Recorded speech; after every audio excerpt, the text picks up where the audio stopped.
Welcome, welcome everyone to the Talking Mug. I'm your host, Terry, and I'm so happy that you are here with me today. So grab that favorite mug and settle in. Let's talk. So, do you think that you can find thankfulness while watching a complete stranger race to their gate? Or find gratitude thrive in an airport terminal? Wow, that's what we're here to talk about today. So, last week we discussed the power of gratitude and the importance of finding appreciation in our daily lives. This week, we're taking that lesson to an unexpected place. Yes, the airport. While delays and security lines often test our patience, the airport is also a stage for incredible human moments. Today, I invite you to look beyond the boarding pass and discover how observing the simple joys, shared struggles of fellow travelers can be a powerful daily practice in thankfulness. Yes, you just might find that people watching can lead to a lot of gratitude. So if you have flown, then you know what I'm talking about. And for those of you who haven't, well, buckle your seatbelt. We are about to take off. So, first, let's talk about going through security. You go through the line, you show your ID, all is good. Then you get to the fun part. You have to put everything on the conveyor belt, phones out on into the basket, purse, well, if you have one, or keys in another basket, shoes off, jacket off, etc. You practically are getting undressed. So, you know what I mean. Then you go through the metal detector and hope that everything's okay. And if you're lucky, you're clear. Then you go back to grab all your stuff. So you're on the conveyor belt, it's coming through. You put everything back in its place. You put your shoes on, your jacket on, get everything situated. So again, technically getting redressed again. Last year, my husband and I bought TSA pre checks, which makes it so much easier, but still feels a little bit rushed. Well, recently, I went to Illinois. I went through the pre check and it went pretty well. But there was a lady behind me. She seemed a little out of sorts. She took her shoes off and put them on the conveyor belt. Of course, I was watching as I was gathering some of my stuff off the conveyor belt. As my stuff was still making it through its way, because sometimes, they have to stop it, examine it, keep it going. Anyways, my stuff was coming through little by little, and she's reaching in trying to find her shoes. And I'm thinking, lady, what are you doing? But then I sat back and I'm like, patience, Terry, patience. You have plenty of time. So maybe she doesn't. So patience. But again, she had to wait for my stuff to come through before she could grab her stuff. So, and not real sure why she took her shoes off because when you go through the TSA pre check, you don't have to take your shoes off. But again, not my place. So she got her stuff out and not sure where she went. Too busy watching other people, I guess. So I got to my gate a little early. So I was able to sit and, of course, people watch. And, if you say you don't people watch, come on, you know that you really do. It's hard not to in an airport. There's so much going on. There weren't many people at my gate at this point. So there was a few pilots standing around and talking. And I kept sitting there and I was looking and I'm thinking, I wonder which one of those are going to be flying my plane. So yeah, you have to question that. So, um, I was listening to a few people laughing and having a good time. There was a restaurant across from where I was sitting. I noticed a mom and a daughter. I'm assuming it was a mom and a daughter. Looked like the daughter was probably like I would say early 20s or something, but they were having a good conversation and stuff. And so I thought, well, I would strike up a conversation with them. And I asked if they were heading to Chicago too. And they were like, no. And I was like, oh, well, I had a gate change. And so it brought me over here. And so they're like, oh my gosh, no. So I said to them, well, you might want to look at your boarding passes or your alerts to see if you're changed. And they look down and they're like, "Oh my gosh, yes, it did change."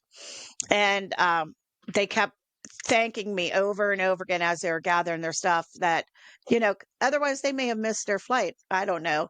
I'm sure they would have announced it, but, I wasn't sure where their gate was at. But they were very appreciative of it and just so thankful that I brought it up to them. Um, Sat there for like maybe another 10 minutes and just kind of watched things and seeing people coming and going and people rushing. Some people were just like chilling out. Saw some kids riding their suitcases. Um, Another few people were just like had young kids, and I'm thinking to myself, wow, bless their hearts for doing all that because it's not easy traveling with little ones. But it was kind of fun just watching everybody take that in. Um, then pretty soon, I got another alert on my phone. There was quite a few people at this point at my gate. I looked down, the gate had changed again. Um, so I stood up. Here it was on the same gate that we were at originally. A lot of people were stressing, some people weren't. There was actually a couple that were a young couple, and they were taking a selfie, and I heard them say, "Flying is so much fun." So, you know, they were having a good time with it. So that was great. Finally got on my plane. Everything went well. Got off, had a great time hanging out with my sister and some friends and stuff like that. So then on our way home, of course, had to go back through security and everything. The pre check was a little different there. Before, I didn't have to take off my jacket and stuff. They did here. I actually have brought some extra things from Chicago that we had uh, went and shopped with. And so I put those in. I'm always so worried that they're going to stop us, but they never did. And so carried on my way and went to my gate. Actually, before I go any further, I got bumped up to first class. Whew, I was so excited about that. So I don't know. Has anybody else ever got bumped up to first class? I thought it was pretty exciting myself. I was like, ooh, I felt like I was so important. But anyway, so that happened. I was pretty excited. I got to my gate and hung out there for a little bit. Again, I was there relatively early and sitting there and had a Steeler jersey on and stuff because, of course, I'm flying into Pittsburgh and it was Sunday. A couple people came up and were like, "Is this flight going to Pittsburgh?" And I was like, "Yeah." And it's funny, I think, because I have my Steeler shirt on, so I'm sure they knew I was going to Pittsburgh. But so, anyways, we sat there. Next thing you know, gate changed. So we had to go to another gate. We were down there, and whenever we were down there, or whenever I was down there, waiting, a female pilot got off, and you could tell the pilots because they dress different. She got off, she ran up, she hugged a couple flight attendants that were standing there, and she thanked them for a great flight and stuff. I thought that was pretty awesome, because she's a pilot. I mean, I don't know, do they hang out with the flight attendants? I guess so. So I thought that was pretty cool, and that's part of like the thankful and being grateful for them. I That was pretty awesome. We were sitting there, I was sitting there again, watching the people come and go and stuff like that. Ended up finding out that my gate was changed again. In the meantime, before that, a lady had come up to me and she was like, "Oh my gosh," she goes, "it would have been nice if they told us that our gate had changed." And I'm like, "Well, don't you get notifications?" And she says, "No." She said, so I showed her how to do that. And she was like, "Oh, wow, I didn't know this. Thank you so much for doing that." So anyway, she was up and she was talking on her phone and stuff. Well, as she was up, I got this notification that our gate had changed. I stood up and I tapped her on the shoulder and I said to her, "Hey, our gate had changed again." She's like, "Oh my gosh." She goes, "Okay."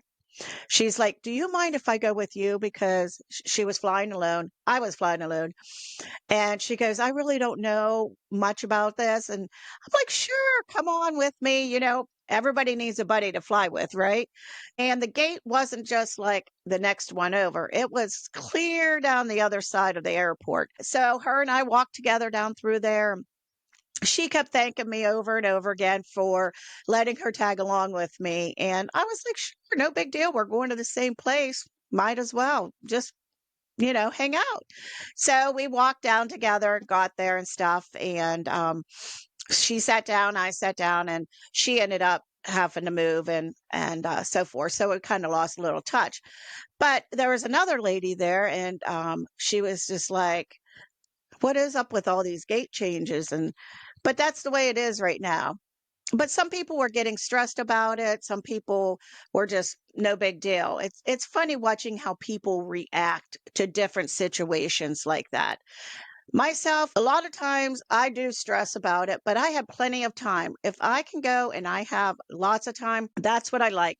So that for things like this happen, I don't get stressed about it. So, but anyways, um, she was talking about all the gate changes and a little frustrated with it. Well, as we were sitting there, this young couple was running. I mean, they come flying down running. I mean, they were like sweating and like just breathing really heavy. And the young guy had a hold of his bag, just like holding it real tight to him. And he was flying up and ran up to the desk and he's like, "Oh my gosh, did I miss the flight?" Well, there's a lady that works at the desk and she's like, "Oh no, the flight was delayed." And he's like, "Oh, you could just see how just that relief happened." And he was just so thankful in that moment. He went over and they kind of just, oh, they just took a big breather. And, it's funny again to watch people and just know that stress that's there, how stressful it is. And then you can just go from that to being, wow, I can breathe. I can relax. I can enjoy myself. And so that was that. And we had the delay. Then we had another delay. And oh, it was just like people were just getting tired. You could tell. But then there were some other people that just, again, were just so happy just to be there hanging out. I saw look like maybe a bachelor party or bachelorette party, I guess. A bunch of girls that had matching shirts on and stuff that were walking down having a good old time, not a care in the world. That was pretty cool to see. Then we were able to board the plane. Again, I was in first class. So I was pretty excited because I got to board the plane first. Well, one of the first people. Again, like I said, I was excited to be in first class. I get in there, front row, and there's a guy sitting beside where I would be sitting. And so I'm trying to get my suitcase up in there, and I was struggling a little bit. Do you think that he would help me? No. I actually said to my husband when I came home, if you or my son ever did that and I found out, I would not be happy. Again, people are in their own little worlds. And so, anyways, the flight attendant came up. She helped me get it up in there. I was so thankful for that. Now, the guy beside me was not a pleasant person, didn't want to talk, which is fine. You don't have to talk, but it was just very, I don't know what the word is. He was just a little disrespectful to the flight attendants and stuff. But she was so kind and she was so nice to him. She didn't let her bother her. And I'm sure she's used to people like that. Excuse me. It was just, I'm thinking, just be a little kind to her. So then when we got off, I was reaching up there trying to get my suitcase down, having a very hard time again. And there was a gentleman behind me, and he stood up and reached up and grabbed it down for me. And I was like, Thank you so much." I said, "I really, really appreciate you helping." He's like, "Oh, not a problem." It was like no big deal. Like that's what he should be doing. So, but that's what this was about. This just the stress, the frustration that flying could happen. Could you find being thankful and being grateful in those moments? Absolutely, you can. So if you're ever out flying, be sure to people watch. And it's interesting. My sister and I actually do this on other things, but you see people and you're like, I wonder what their story is. And you kind of make up this story as to what you think that they're going through or what's happening in that moment. Where are they flying to? What are they doing? So it's fun to people watch. I'm happy that you were here with me and we got to talk about this. And this whole month, I wanted to throw in about being grateful and about being thankful. And I thought, what better way than to share my experience at the airport and being thankful for a lot of things that happen. There are other people that were thankful for it as well and made it home safe. I was happy to be able to do this episode with you and enjoy it. I hope you enjoyed it. Hope you could relate to some of the things and maybe think in the future, if you're so busy and your own trying to frustrate or, excuse me, trying to get all your stuff off the conveyor belts and all that stuff, just remember other people are going through that too. So be patient, be kind, be thankful that you have a few extra minutes maybe. And oh, another thing I forgot to mention was there was a military gentleman there, and watching people go up and thank him for his service was amazing. And I was able to get up, but before I could say anything, he was already gone and stuff like that. But it was just great to see that people do that. Make sure that you do thank your military for the services that they do. Very, very important. So, on that note, if you like this episode, make sure you comment and like and share it with a friend or two. And again, if you haven't subscribed, please do. Be sure to share this and comment and like. That will keep me going on this. I'm going to continue the thankful and the grateful side of this. Next week is Thanksgiving. I'm going to have a very special episode on that. So make sure that you stay tuned for the next episode. Thank you guys for being here with me. Again, I am so thankful for all of you who have followed me on this journey, who have supported me, who have commented, who have liked, who have sent me messages. I thank you from the bottom of my heart. So have a wonderful morning, afternoon, evening, wherever you are right now watching this. I hope you are blessed and thank you all.